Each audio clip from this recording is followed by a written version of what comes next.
बहुत समय पहले उदयगिरी पहाड़ियों के नीचे एक भानुपुर नाम का राज्य था।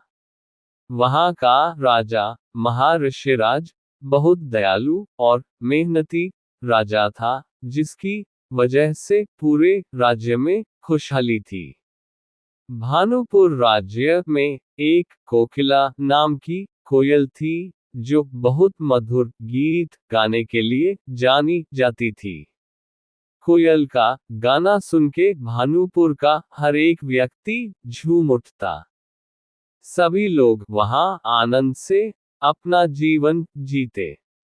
उदयगिरी पहाड़ी के दूसरी तरफ दूसरा राज्य था, जिसका नाम बिलासपुर था। ये राज्य बंशीपुर के बिल्कुल विपरीत राज्य था। वहां का राजा भागीरथी बहुत ही स्वार्थी और ईर्ष्यालु राजा था। यही कारण था कि बिलासपुर राज्य बंशीपुर के विपरीत राज्य मानी जाती थी। इस राज्य के लोगों को काफी कठिनाइयों का सामना करना पड़ता और लोग बहुत दुखी रहते। एक दिन राजा भागीरथी भानुपुर से होकर गुजरा और वहां की रौनक देखकर प्रसन्न हो गया। वापस आने के बाद राजा भागीरथी ने अपने प्रधानमंत्री ज्ञानदीप को बुलाया और भानुपुर की खुशहाली का राज पता करने को कहा। ज्ञानदीप ने 10 दिन तक भानुपुर का भ्रमण किया और वापस आकर राजा भागीरथी को बताया कि भानुपुर की खुशहाली का राज एक कोयल है, जो दिन रात सुरीला गाना गाती है। ये सुनकर राजा भागीरथी सोचने लगा कि अगर मैं उस कोयल को अपने राज्य में ले आऊं तो हमारा राज्य बिलासपुर भी ऐसे खुशहाली से झूम उठेगा, और सोचा कि किस तरह उस कोयल को हासिल किया जाए। लेकिन वह युद्ध नहीं कर सकता था, क्योंकि भानुपुर की सेना बहुत ताकतवर थी। इसलिए उसने एक चाल सोची। राजा भागीरथी एक साधु बनकर भानुपुर के राजा महर्षिराज के महल में गया।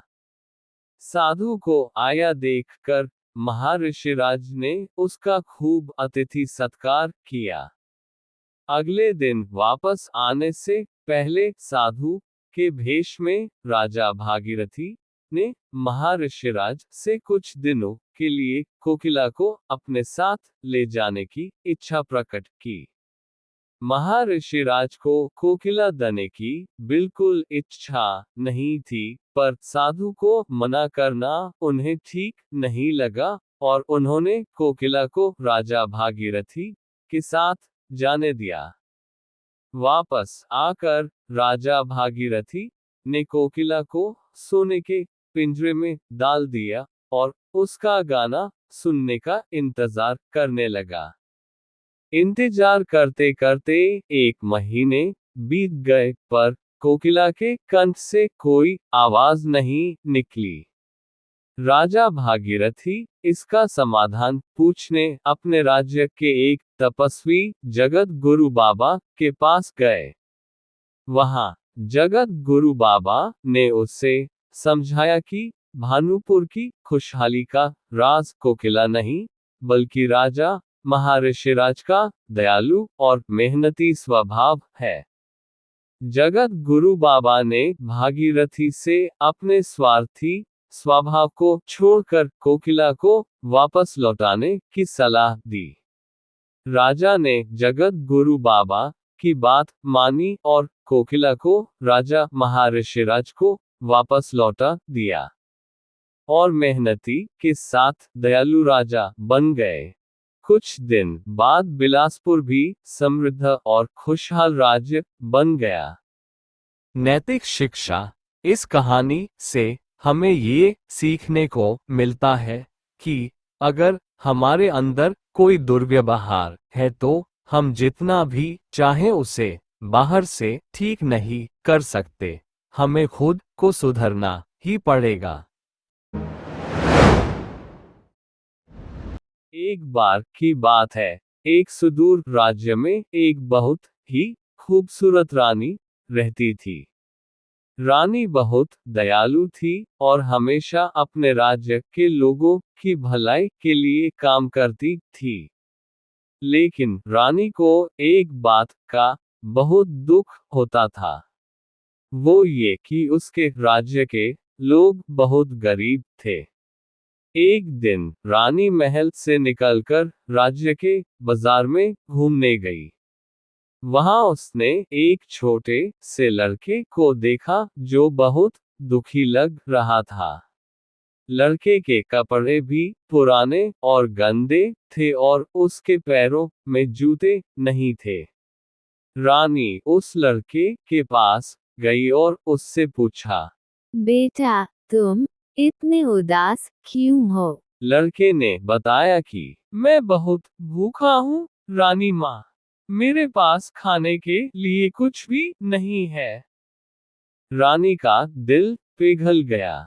उसने लड़के को अपने महल में चलने के लिए कहा। महल में जाकर रानी ने लड़के को बहुत सारा स्वादिष्ट भोजन कराया। भोजन करने के बाद लड़के ने रानी से पूछा, रानी माँ, आप इतनी अच्छी क्यों है? रानी ने मुस्कुराते हुए कहा, बेटा, हर इंसान को दुखी देखकर मेरा दिल दुखता है। हम सबको एक दूसरे की मदद करनी चाहिए। इस घटना के बाद रानी ने अपने राज्य के गरीब लोगों की मदद करने का फैसला किया। उसने अपने महल का एक बड़ा सा कमरा गरीबों के लिए खोल दिया, जहां उन्हें मुफ्त में खाना और कपड़े मिलते थे। रानी ने अपने राज्य में अनाज के गोदाम भी बनवाए ताकि कोई भी भूखा न सोए। रानी की दयालुता की खबर पूरे राज्य में फैल गई। लोग रानी को बहुत प्यार करते थे। लेकिन रानी की खुशी ज्यादा दिनों तक नहीं रही। एक दिन राज्य में एक बहुत बड़ा अकाल पड़ गया। फसलें सूख गईं और लोग भूख से मरने लगे। रानी बहुत दुखी हुई। उसने अपने राज्य के लोगों को बचाने के लिए बहुत कुछ किया। उसने अपने महल का सारा सोना और चांदी बेच दिया और उस पैसे से अनाज खरीदा। लेकिन इतना अनाज भी सभी लोगों के लिए काफी नहीं था।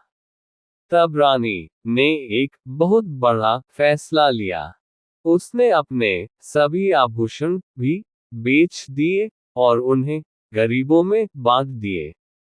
उसने कहा, ये आभूषण मेरे लिए कुछ भी नहीं है। मैं तो सिर्फ अपने लोगों को बचाना चाहती हूँ। इस तरह रानी ने राज्य के लोगों की जान बचाने की अपनी कर्तव्य को निभाते हुए अकाल और भूखमरी से जान बचाई। रानी का त्याग देखकर सभी लोग बहुत प्रभावित हुए। उन्होंने रानी को एक देवी मान लिया। रानी की दयालुता और त्याग की कहानी दूर दूर तक फैल गई। ये कहानी हमें ये सिखाती है कि हम सभी को सच्चे, ईमानदार, दयालु और त्यागी बनना चाहिए। हमें हमेशा दूसरों की मदद करनी चाहिए और उनके दुख में शामिल होना चाहिए। ये कहानी है मिठाईपुर की, जो नदी के किनारे ही बसा हुआ था। इस गांव की मिठाई बहुत प्रसिद्ध थी। इसी गांव में एक छोटा सा परिवार रहता था। गोपाल, उसकी पत्नी और उसका बेटा हरि। गोपाल अपनी पत्नी के साथ दोपहर में आराम कर रहा था। पर उसके बेटे हरि को नींद नहीं आ रही थी। दरअसल हरि की स्कूल की छुट्टियां चल रही थी और उसके सारे दोस्त कहीं ना कहीं घूमने चले गए थे। हरि घर में रहते रहते ऊब गया था। हरि ने अपनी माँ को जगाया और उनसे मिठाई खाने जाने के लिए पैसे मांगे। पर उसकी माँ उसकी बात टाल के फिर से सो गई। हरि ने अपने पिता गोपाल से भी पैसे लेने की कोशिश करी पर निराशा ही हाथ लगी। फिर हरि खुद ही घर से निकला और मिठाई की दुकान के सामने पहुंच गया। वो वहां खड़ा हो कर सोचने लगा कि बिना पैसे के मिठाई कैसे खाई जाए। कुछ देर बाद उसने देखा कि हलवाई दुकान अपने छोटे बेटे को संभालने दे कर खुद सोने जा रहा है। ये देख कर हरि के दिमाग में एक तरकीब आई। वह दुकान पर पहुंचा और मिठाई मांगने लगा। इस पर हलवाई के बेटे ने हरि से पैसे मांगे। हरि ने कहा कि उसे मिठाई खाने के लिए पैसे देने की जरूरत नहीं है। हलवाई के बेटे को हरि की बात का यकीन न आया। हरि ने हलवाई के बेटे से कहा कि वह जाए और अपने पिताजी को बता आए कि दुकान पर मिठाई खाने मक्खी आया है, फिर देखते हैं वह क्या कहते हैं। हलवाई के बेटे ने ऐसा ही किया। हलवाई ये सुनकर भड़क गया कि उसका बेटा उसे मक्खी के दुकान पर आने जैसी छोटी बात के लिए जगाने आ गया। उसने अपने बेटे को वहां डांट के भगा दिया। हलवाई के बेटे ने फिर हरि से कुछ न कहा। हरि ने मनपसंद मिठाई खाए और वहां से खिसक लिया। शाम को गोपाल को हरि की हरकत का पता चला। एक तरफ गोपाल को अपने बेटे के तेज दिमाग पर आश्चर्य हुआ, पर दूसरी तरफ उसे अपने बेटे के किसी की दुकान से इस तरह मुफ्त में खाने का दुख भी हुआ। गोपाल ने हरि से वादा लिया कि दोबारा वह ऐसा कभी नहीं करेगा। उसे जो भी चाहिए होगा वह अपने माता पिता को बताएगा।